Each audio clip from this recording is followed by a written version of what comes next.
Hey guys, it's Gavin The Bull Bilton here, and this is my YouTube channel. I've had it for a while, posted a few videos, but I neglected it.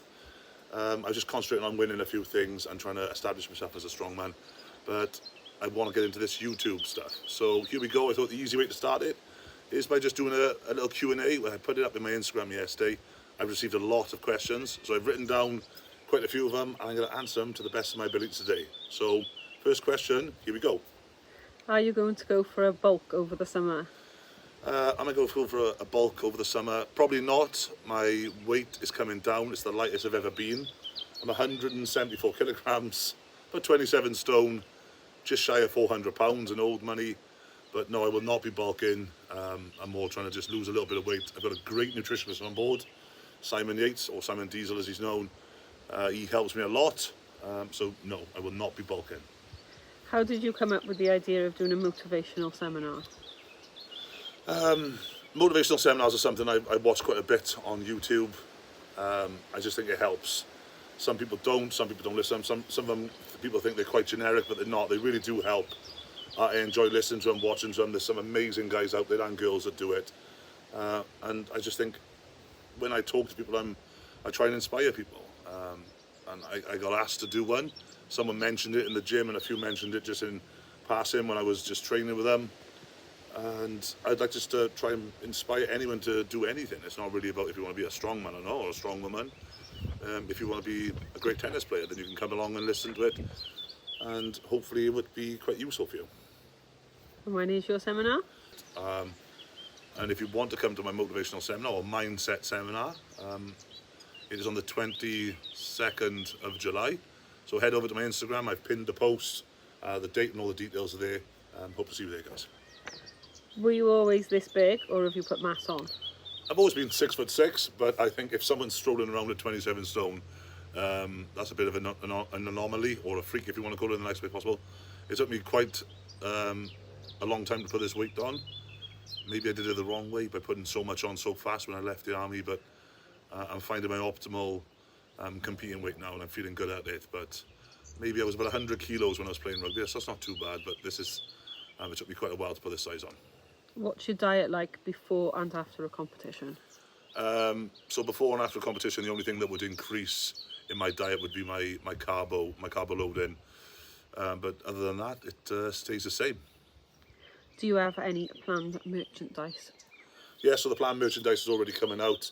It takes quite a while to find something that I like. I just don't want to like pump something out that I'm just doing because someone's asked for it, if that makes sense. I want to make sure that when you buy something, it is of high quality and is something I really like. So the merchandise is coming out. If you just stay connected to my social media, there will be the posts later this week and this year about things coming out. Have you had any low points in strongman? Oh, definitely. Yeah, I've had quite a few low points. It's just part of the sport. It's part of life, actually, as well, isn't it? When you compete in, there's a huge adrenaline rush. You're in front of thousands of people competing all over the world, competing all over the TV. There's millions of people watching at home. And then after it all finishes, there is a huge drop in absolutely everything. So, but that's part of the sport, and the more you do it, the easier I think it becomes. But yeah, it's definitely low points, but I have a great team around me, and they help me a lot. What was it like starting out in strongman, and have you got any tips on getting into strongman? What was it like starting out in strongman, and tips? So find yourself a good gym. That's the first thing I would do, that can accommodate what you need. That it has just maybe a big log, a big dumbbell, and maybe guys and girls, or even the person who owns the gym is into strongman because it's not your everyday thing. And the tips I would do, like, it's the same sort of thing. Get yourself a good group of people. You will find the people, they will sort of be drawn to you, or you'll be drawn to them. There's a lot of people who just like to cling to you, but you know, and just sort of like ride your coattails sort of thing. But keep the circle small. Keep the people around you, they'll be loyal. Trust them, and just enjoy the sport. And following on for that, have you got any advice for confidence with lifting and competing? That's a tough one. Confidence in lifting and competing is something that cannot be taught. I could say all the motivational quotes and I could pump you up as much as I could, but things like that is just purely down to your inner self. You must believe it. I have a saying, belief conquers all, and it really does. You have to believe it, otherwise it will not happen. When was your first strongman competition? When was my first strongman competition? 5 years ago, and it was England's most powerful novice. I know that's quite random because I'm a Welsh boy, but it was just a show I saw, and I think it was like 6 weeks from the day I saw it, if that makes sense. And I think I won every event on the day. First time I've ever met Martin C, and he's a great guy. It was 5 years ago, and it was England's most powerful novice. I won that. I did another show after that called Britain's Strongest Novice, which unfortunately I came fourth at, which still haunts me today. But then from there I came second in the Welsh, and as I say, the rest is history. What is your main focus on improving for event-wise this year? So my main focus this year is just to be more consistent to every single event on competition day. So not say to myself, oh, I'm going to lose points on the movement, or I'm going to lose points on the pressing, or I'm going to lose points on the deadlift. Be a great all-rounder. And also just to enjoy it, because sometimes I just get so wrapped up in the moment, I forget what I do, and I do it because I love the sport. Yes, I'm serious when I train and when I lift and when I compete, but I have to enjoy it. So the main focus is to be a better all-rounder this year, and steal some podium finishes. Yeah. What single lift or set are you most proud of in your training? In my training, it's a tough one. Probably the first time I've ever pulled 400 kilos off a deadlift. I was pretty good. And when I pressed 205 kilograms on a log, which was, I'd say 2 years ago. Yeah, no, 3 years ago actually. It was during COVID. They're some of my pretty happiest moments whilst I was training. What competition are you most looking forward to winning one day? That's easy. That's the world's strongest man. I believe it wholeheartedly. I will become the world's strongest man. I came so close this year to making the finals. I'm not a man who said should, woulda, coulda about what I would have done in the finals. I don't believe that. That's just something I don't say. But I would have loved to make the finals. I think we all would have. But the biggest title I'm hoping to win this year, or well, not hoping, I will, is the world's strongest man. And following on from that, apart from Worlds and Arnold, what other competition do you want to win or achieve well in? Britain's strongest man. If you win Britain's strongest man, you're the strongest man in the British Isles. There's no argument about it. It's an incredibly tough show. All the great champions from Britain have won it. All the great strongmen, I should say, have won that title. Through the history of this sport, it means so much. So other than the two main ones we've mentioned, as in the Worlds and the Arnolds, it is Britain's strongest man. Have you ever seen a cheese hat before you went to Worlds this year? No, that was incredible. Yeah, at the World's Strongest Man at Myrtle Beach was an amazing show. I actually signed a guy's hat that was shaped like a block of cheese, which is pretty cool. And no, I have never seen a cheese hat before. How was World's Strongest Man for you this year? How was the World's? A great show. Tough for me to accept that I didn't make it through the finals. I lost against a phenomenal athlete, Luke Stockman. So that kind of made it a bit easier, because if you're going to lose to somebody in the stone off, it's going to be a Stockman, Tom or Luke.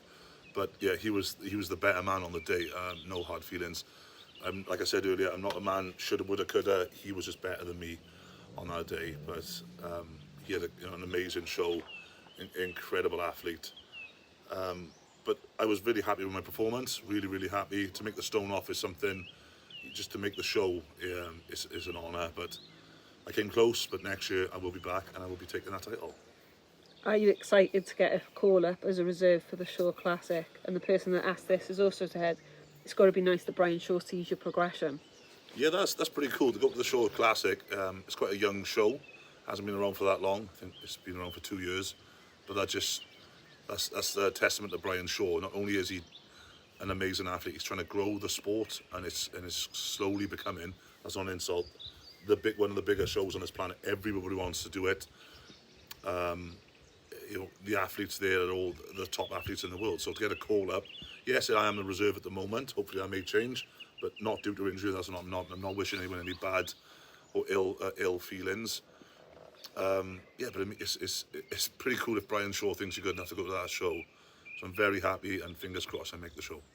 How do you feel about being the man of the moment in strongman? The crowds always seem to love you and respond well to you. Yeah, that's pretty cool. I don't ever try and say things like that, but it's nice when you hear fans say that, and I just enjoy myself. true, I'm honest, I'm quite raw in the sense that my celebrations are, it's the build up of all the training, it's the moments in the gym, and it just all comes to the point. And then if you win, lose or draw, I just celebrate in the sense that it's the relief that I trained hard enough and I gave the best I could at that moment. So I think that I almost not act up, it's not an act at all, but the crowd love it. They want to see you, they want to see you like that. You have to be real in this sport, and to hear that, that's quite nice. But yeah, that's pretty cool. Congratulations on your recent SCL win. Are you planning to do any more SCL competitions this year? Yeah, thank you very much. Yeah, definitely. Yeah, SCL is an amazing federation to compete in, dominated by some amazing Europeans. Some of the guys fly underneath the radar, but maybe they do it because they enjoy competing there. Brutal shows, super intense. The crowds are amazing. The countries are amazing. Very professionally run. And definitely I'm looking forward to doing a few more and making the finals in Turkey later this year. And a bit similar to that, somebody said, good to see you doing so well. What is your next comp and how are you feeling for it? Thank you very much. My next comp, as it stands, is going to be the Cardiff World Open, featuring the World Deadlift Championships. So that's one is 100% in the bag. I was announced as an athlete competing the other day. A stacked lineup, 10 former champions, and little old me having a crack at it. So I'm aiming to put £1,000 and go on to win the show. What event are you feeling most confident in at the moment? And whoever said this, can't wait to see you in Cardiff. It would be, I'm enjoying my conditioning, my loading, my moving is really good at the moment. I think being this big, I don't think people expect me to move as quick as I do. I'm not going to be no Usain Bolt. Of course I'm 27 stone, but I think I caught a few people out of Britain's Strongest Man and at the Worlds and at some other shows with my ability moves quite fast. But at the moment, anything static I really enjoy. Deadlifting, pressing. I'm pretty good at throwing as well, so there's quite a few. Do you plan on losing weight to compete with the lighter and fitter competitors? No, I don't. No, I'm very happy at this weight. I don't want to get any lighter. I think I'd look at daffodil, a skinny body and a fat head. So I'll just keep this weight and I'm happy where I am. What's your favourite event of the year? Favourite event of the year, that's probably going to be a throw-in event, do you mean? Or do you mean a show? I think we mean show. Okay, we'll go back. So my favourite event of the year is probably going to be Cardiff. On home soil. I had an amazing performance last year. Coming fifth wasn't too bad against that lineup. And yeah, it's going to be the Cardiff show. I'm really looking forward to that Cardiff show. So this question will only really make sense if people know the guys down at the treatment room. Ross has asked, if you and Matt Spicer, Old Spice, had an arm wrestle, who would win? Well, we call him Old Spice, yeah, because there's two guys down there. One's young, one's old, so Old Spice. It would definitely be me, Matt. I've had a few tips off Dean Bolt, who is a very good arm wrestler. So, unfortunately, mate, that would be me. That is most of the strongman questions. The rest now are a bit of everything, a bit random, quite a lot food related. So why is the number 88 on your jersey with Diamond Theory? So Diamond Theory, a company I work with, they're an amazing clothing company, guys. You should definitely have a look at them. It's the year I was born, 1988. So they put that on the back of the shirt. It's the year that the legend was created. What would be your death row meal? Starter, main, dessert, and drink. It's a bit dark, that is. I hope to God never to be on death row, but my starter would probably be crispy squid, calamari. My main's definitely going to be spaghetti bolognese. And then my dessert would be quite simple, just a nice cheesecake. What about your drink? Drink, a big fan of Mountain Dew. The American version, not the British version. Tastes like piss, the British version does. What is your favourite type of cake? All of them. All the cakes. Donut or muffin? Donut. It's healthier because it's got a hole in. Are bulls stronger than a T-Rex? Bulls would ruin a T-Rex. It's as simple as that. How's your moustache? It's doing okay. I've left the comb in the house, but he's doing okay, yeah. And then somebody has asked, why are you such a legend? Why am I such a legend? I'm not too sure. I think we're just born like it, mate. Thank you. And then last question, do you do online coaching? it's something I've tried with a few guys before. They just sort of, due to injury, they sort of give up and work commitments. Something I will do later on, I think, in my life when I've actually achieved what I want to achieve. Because this sport, you're learning all the time, and I'm still learning myself. So, and I'm very busy with competing. So I did coach one guy. He did quite well at a few shows, but yeah, I just had to sort of just concentrate on myself. Sounds selfish, but I know what I want to do first in the sport, and then the coaching will come later. Yep, that's all. So guys, there's the questions. We had to, cut a few short due to the serious amount I was asked. But if you like this sort of stuff, more content will come of me training and my prep for the Cardiff show, which is on the 2nd of September. Head over to Giants Live for tickets, guys, because it's going to be an amazing show. But if you want to see more of me and my moustache, like and subscribe, and posts will follow through the week.